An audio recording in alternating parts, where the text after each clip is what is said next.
Isang napakagandang senaryo ang pinapahayag ngayon mga kapatid ng mga pagbasa kay Propeta Isaiah sa unang pagbasa. Isang malaking piging ang inihanda sa isang bundok sa Sion.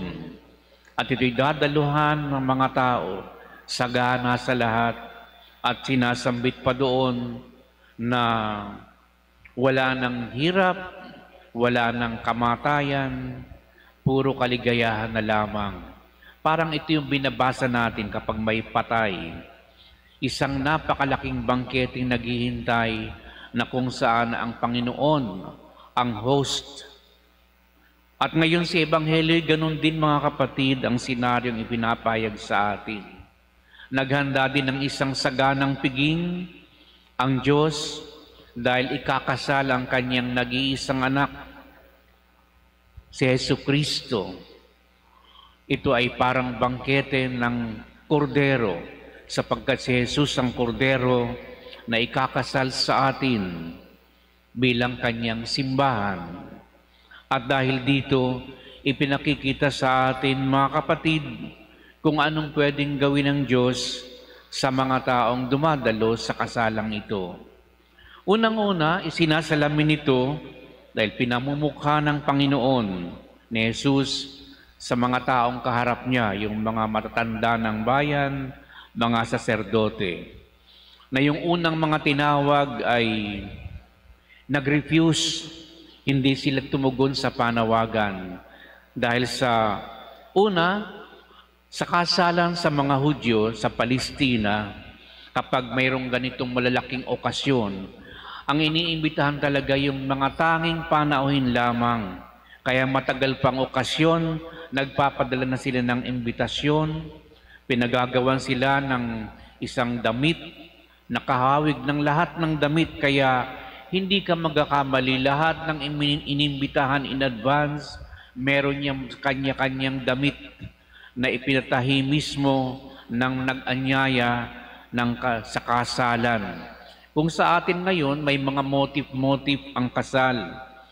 Old rose, fuchsia pink, green, at kung ano-anong kulay. Kaya malalaman mo na iisang clan ang binubuo nitong kasalang ito. Dahil meron silang kumbagay mga damit na pagkakakilanlan. Parang ganon mga kapatid. Pero ang di nila ginagawa ay isaadla sa imbitasyon kung anong oras at araw ang kasalan. Pero dapat maging handa ka sa oras na sabihin sa may bandang huli na ang kasalan ay sa ganitong petsa at ganitong oras, dapat ay tutugon ka dahil ikaw ay pinagawa na ng damit. Pero nga ang nangyari mga kapatid dito ay sumasalamin sa Israel dahil sila yung unang inanyayahan, pero sila yung mga unang nag-refuse.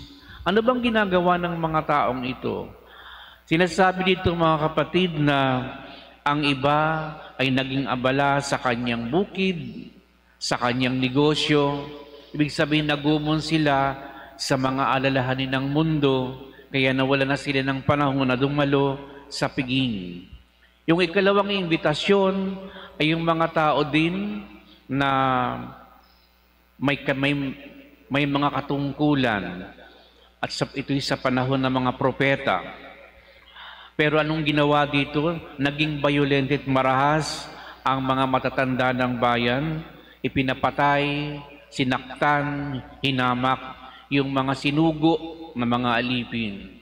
At sa kahuli-hulihan, yung ikatlong imbitasyon, lahat ng tao parang ipinakalat na kahit sino na lamang dahil handa naman na ang lahat, nandun na ang pinatabangguya, saganang-sagana sa alak at pagkain, wala kang hahanapin. Sino bang pwedeng mag-refuse kapag napakasarap ng mga pagkain at libre naman? Kung sa atin karaniwan yan, maraming gustong pumunta dahil masagana ang lahat. Pero yun nga mga kapatid, sa kahuli-hulihan, yung kahit mga taong lansangan inimbitahan doon.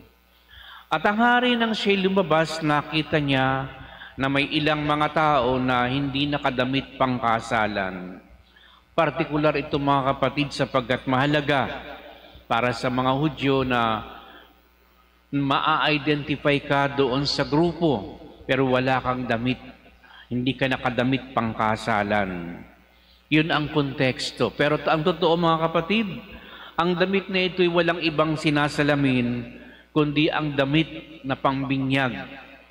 Kung sa atin nung tayo binyagan, dinamitan tayo ng puti pagkatapos na tayo binyagan dahil taglay natin ang kabanalan. Dapat, habang tayo lumalaki at lumalagot umuunlad sa pananampalataya, yung damit na puti ay lalong nagniningning sa kaputian dahil ang damit na ito ay walang ibang damit kundi ang tinatawag na garb or garment of charity. Umuunlad sa pag-ibig, sa pagmamalasakit, sa selflessness. Ito ang ibig sabihin mga kapatid. Kaya napatapon doon sa labas yung taong yun na hindi nakadamit pang binyag. Nakadamit pang kasalan. Dahil sa kasalang ito kay Jesucristo, dapat ay suot-suot ang garment of charity. At wala din ito mga kapatid sinasalamin kundi ang ating banal na misa sa umagang ito. Sapagkat kung si Jesucristo ang korderong inihahandog dito sa hapagkainan, na puspos ng kabanalan at pagmamalasakit dahil iniaalay niya ang kanyang sarili sa atin bilang pagkain at inumin dito sa Eucharistia at tayo sama-sama nagsasaya, umaawit at nagpupuri sa Diyos. Parang ganito ang katanungan. Suot-suot din ba natin itong garment na ito ng charity? Mula nung tayo binyagan, umunlad na nga ba tayo sa pag-ibig, sa selflessness, at sa kabutihan na idinudulot ng pag-unlad ng tao sa pananampalataya? Yan ang pinatutungkol dito ng Panginoon, mga kapatid, sa mabuting balita. Bagamat iba't iba ang kulay ng ating damit, pare-pareho ba ng kalinisan ng ating kalooban? Kung sa bagay, kung tatanungin natin si San Pablo sa ikalawang pagbasa, ganito naman ang kanyang sasabihin. Sabi niya, naranasan ko ang magkaroon ng salat na buhay at masaganang buhay. Ang buhay na masaya at punong-puno at buhay na puno ng kalungkutan. Ibig sabihin, lahat ng paghihirap ay naranasan niya. Lahat ng kasarapan sa buhay, naranasan niya. Pero ngayon, higit siya nagpapasalamat sa mga taga-Pilipos sapagkat sa kanilang charity, dahil tinulungan nila si Pablo sa kanyang mga pinagdadaanan, sabi niya, sapat na't mahaharap ko na ang lahat na ginagawa ko. Dahil ang pasimuno, mga kapatid, ng charity ito ay walang iba kundi si Pablo. Ang buhay niya ay nakasentro na sa Panginoon at wala na siyang hindi gagawin. Yung kasi ang ibig sabihin ng fullness of charity in a person. Ng Diyos na mismo ang sentro ng ating buhay at ang kanyang kalooban palagi ang natutupad sa ating buhay.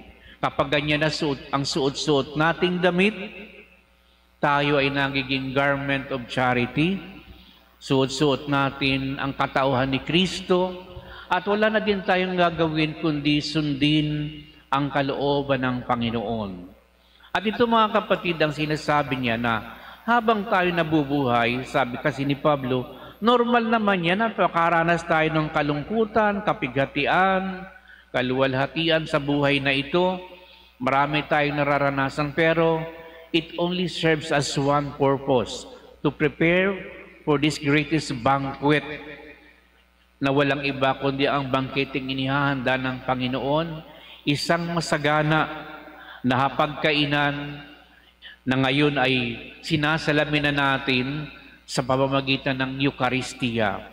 Kung ano ang ginagawa natin mga kapatid dito sa Eucharistia, nag-aawitan tayo, sumasamba tayo, nakikinig tayo sa salita ng Diyos upang iugnay ang ating mga sarili sa pinagmumulan ng daluyan ng biyayang ito, walang iba kundi ang pag-ibig ni Kristo, naway punuin din tayo ng pag-ibig na yan dahil sa kahuli-hulihan, sa pinal na bangkete, na walang iba kundi ang bangkete ng buhay na walang hanggan na inihanda ng Diyos, tayo maging handa. Pare-pareho ang ating damit na suot.